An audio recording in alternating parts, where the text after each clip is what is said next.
have a lesson on this Vals by José Viñas.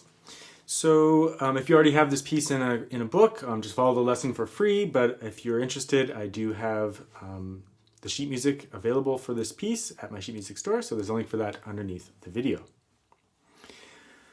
Not too much to say about this particular valse. You want pretty much a feeling of 1 beat per bar, you know, 1, 1, 1. Just the first beat really, and just a nice swing motion. And it's a very strong melody, so of course, first thing you want to do is just play that melody on its own.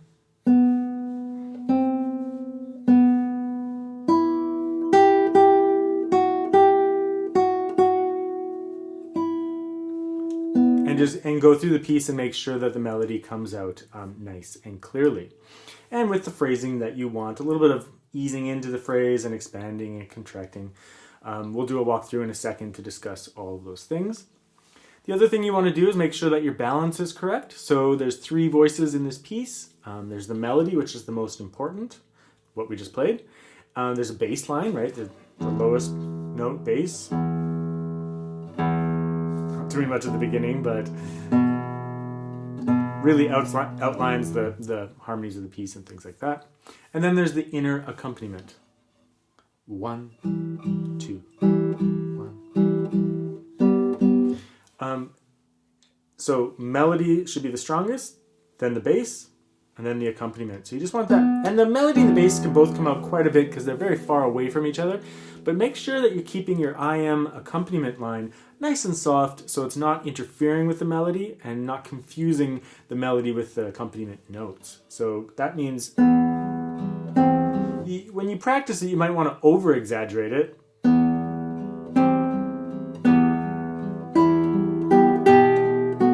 You know, like just brushing those inner strings. You can have a little bit more resonance when you actually go to play the piece, but nevertheless, you want that melody to pop out of the texture. A couple ways to do that in terms of finger independence is you could practice with rest strokes. That's one possible way. Just practicing it, not performing it with the rest stroke and the melody, but by practicing it, you'll teach that finger to recognize a deeper follow-through for that particular note, and that doing that enough times might affect your muscle memory enough to bring that note out. It's not the most practical for this piece because the accompaniment is so close, and also when you have multiple notes. The other way is just over-exaggerate your stroke in towards your palm. You could even practice by touching your palm afterwards to encourage that finger to do a full stroke in the right ergonomic way into your hand. And sometimes just doing a deeper follow-through with that finger will bring it out a lot more than the others. You want to ease in a little bit at the beginning, but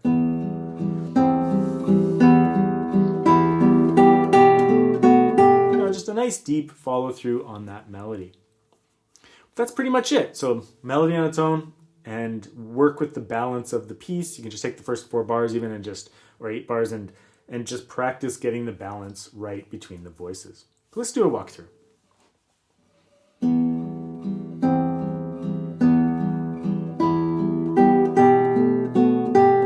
So like lots of melody there.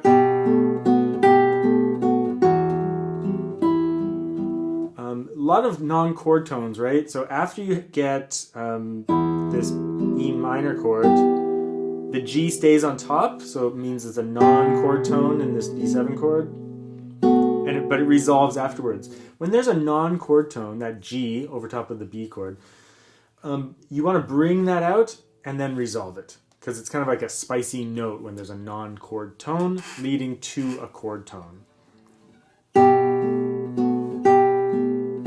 And same thing here, the F is a suspension, so it's not part of an E minor chord, but then it resolves to E, so tension and then resolution or release from that tension. So bring that, on bar 7, bring that F out, resolve, and then you've kind of brought it down and you can start again.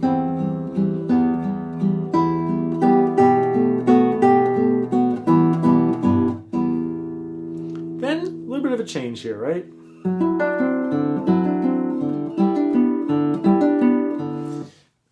have a nice break after that E chord to grab 2 and 4. And it's pretty much in position. So not too difficult. Like this piece, somewhere between grade 3 and grade 4. This is a little bit challenging, but really it's very secure. You have lots of time to set it up, so it's really not a problem.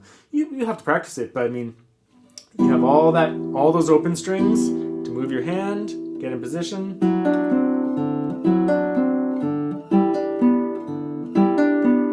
And then you just keep those 2 fingers down and you're back to first position. So really straightforward there.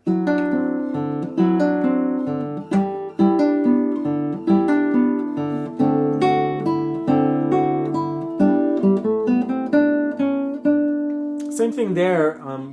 After playing this chord, you do your scale, and then I slide one up so that you're in place for the repeat of that section.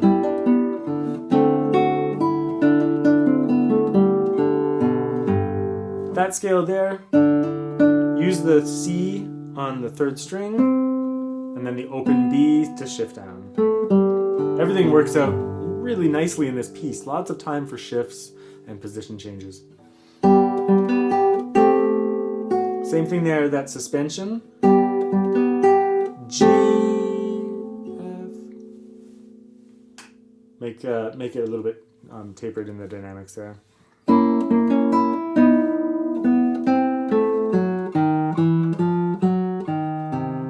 I love this part. So serious. I would add a little fermata here even, extend it further than 1 bar, and then you're starting again. I like that it just opens up to lots of space, which you don't see all the time in like kind of easier level pieces or like early intermediate pieces. So it starts again.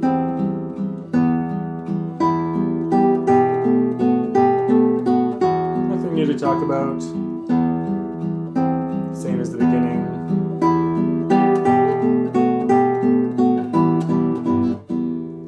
Final section.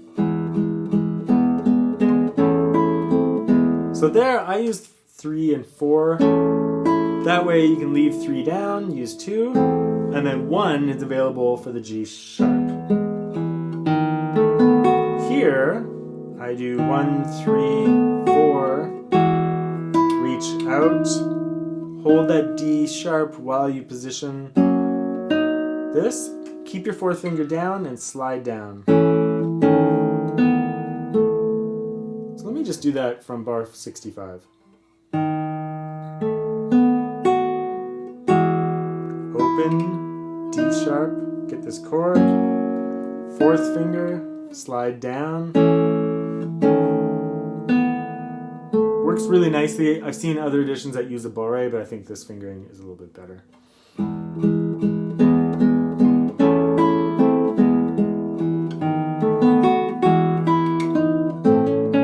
This slur is not in the original, but I added it in because with any kind of speed, it's a little bit, a little bit jumpy without the slur. So do the first one with the slur as marked, and then repluck.